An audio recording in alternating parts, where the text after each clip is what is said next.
With regards to the former president of Zambia, Dr. Lungu, it's unfortunate that the situation had to reach where a court has to intervene. As the South African government, we have always stood and said to both the family and the Zambian government, we are ready to assist the process of reparations. And you will remember that there was a day where his body was supposed to be reparated, and there were some disagreements between the family and the Zambian government that led to the halting of the process. And as a result, I had to engage the family and also engage the president of Zambia. We think as the South African government that from both sides there must be a compromise. This is not a matter that must be resolved by a court. The family must compromise on certain issues which they can engage with the Zambian government. The Zambian government must also do the same. And from my engagement with the Zambian government, they said they are willing to engage with the family to find common ground. So I hope that this halting may give both parties an opportunity to engage, find common ground, and resolve this issue amicably. It is our view that as a former president of Zambia, Dr. Lungu must be buried in Zambia. That will give him the befitting tribute and farewell.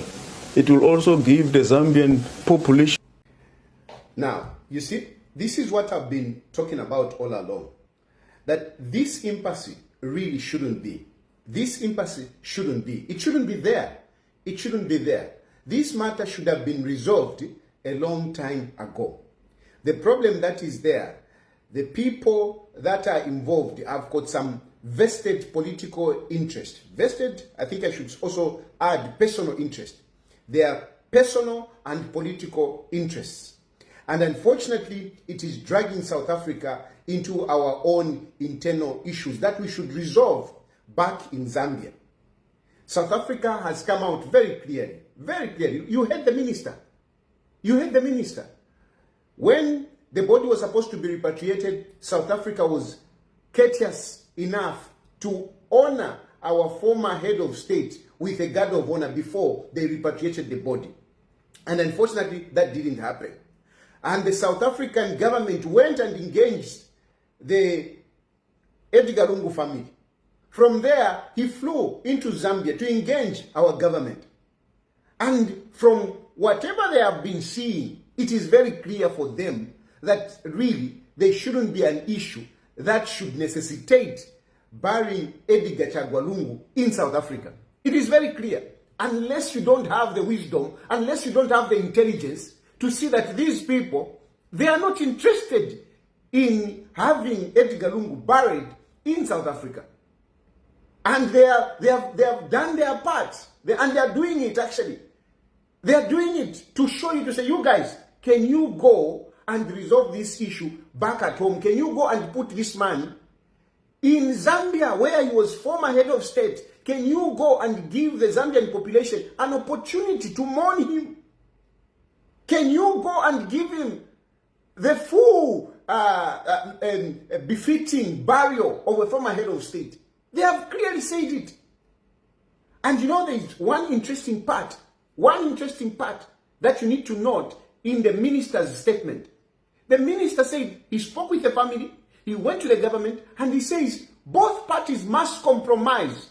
Both parties must compromise. And he's adding to say, from the Zambian government side, they are willing. From the government side, they are willing. What is going on with the Edgar Lungu family? Surely, how much more embarrassments do you want to cause on our country? How much more embarrassment do you want to cause on our former head of state? Simply because they are some vested personal and political interests. This is what it is. It's not about what Edgar Lungu wished. Edgar Lungu did not wish to be buried in South Africa. He did not wish to be buried in South Africa.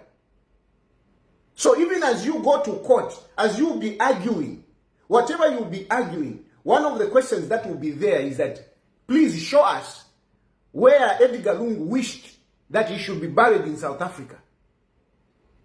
Because what you are talking about is that, no, he didn't want Hakainde Hichilema to come near his body. Hakainde Hichilema is the head of state. Hakainde Hichilema is the head of state. No, Hakainde Hichilema should not see the body.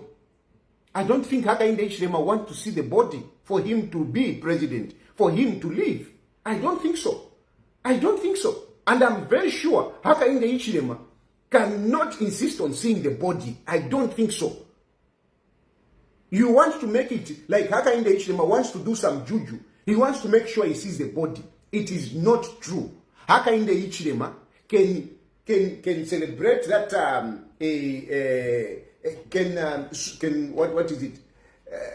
can preside over a state funeral and not see the body. If that's what you want, I am very sure Hakainde Hichilema, if Hakainde Hichilema can withdraw the entire Bill 7, and this is something that we need to commend on Hakainde Hichilema, how he's ready to listen, how he's ready to compromise to an extent of withdrawing Bill 7. Do you know what that means? This is something that he himself started, and they invested in it. The minister went round and so on. Just a meeting with the civil society and the church and listening to other people, Congratulations to people like Laura Miti. You have really been talking on this one. I must commend you. And Hakainde Hichilema has heard, and he has withdrawn the entire bill. So what about doing a body viewing? Honestly, can you really say no? Can that be a standoff where you have to bury Edgar Lungu in South Africa because you don't want Hakainde Hichilema to look at the body? I am very sure Hakainde Hichilema is very reasonable. I'm sure he can do without doing a body viewing. I think so. I am very sure. No, attitude, Makebi Zulu, it will be in mockery. What mockery? People are mourning, people are giving a state funeral to the former head of state. How can you describe that as mockery? Where is the mockery? When people speak to say he contributed to this nation as a former head of state, I mean, how is that mockery? Because it's a fact. We could differ politically, whereby people would have said so many things about Edgar Chagwa Lungu, but in his death, we don't dwell on the negatives. We dwell on the positive. So surely, I mean, the president has to speak and commend this man. He was voted twice. Certainly, the Zambian people are not so foolish to vote for somebody who is all bad. There was something that was negative. There was something that was positive. And during the funeral, we look at the positive. So, Vane, I'm telling you, I mean, let us not embarrass ourselves further than this. Let us not twist the arm of our South African brothers and sisters. They have been so good to us. South Africa is a great country. We are like South Africans. I mean, we go in and out. Look how we have been going in and out for this funeral. No restrictions, no what. You have just been going in. We have just been going in. You have just been going in. I don't even know. I don't think all of you went to South Africa. You even have passports. Some of you just went and got travel documents. And there you were. South Africa has been very hospitable. And they have been courteous to the Lungu family. They looked after them when Balungu was sick. And even this time, they are looking after you. Don't overstretch their magnanimity. Don't overstretch their sympathy. Don't overstretch their hospitality. They have told you clearly. How much more can they tell you, Makebi Zulu? How much more can South Africa say it? Because South Africa said it. And they are saying this is not something to be discussed, to be decided by the court. Meaning they are not even interested. They don't want you. They don't want the court at the end of the day to be forced to make a judgment. And if everyone is talking like this, even the judges are listening. The judges are watching that news. Even if I'm watching it, I'm here. The judges are watching that news. The South Africans are watching that news. Are you sure? Are you sure they are going to side with you with this unreasonableness? Because it will all shroud in unreasonableness. Zambia is ready to negotiate. What about you? Can you compromise?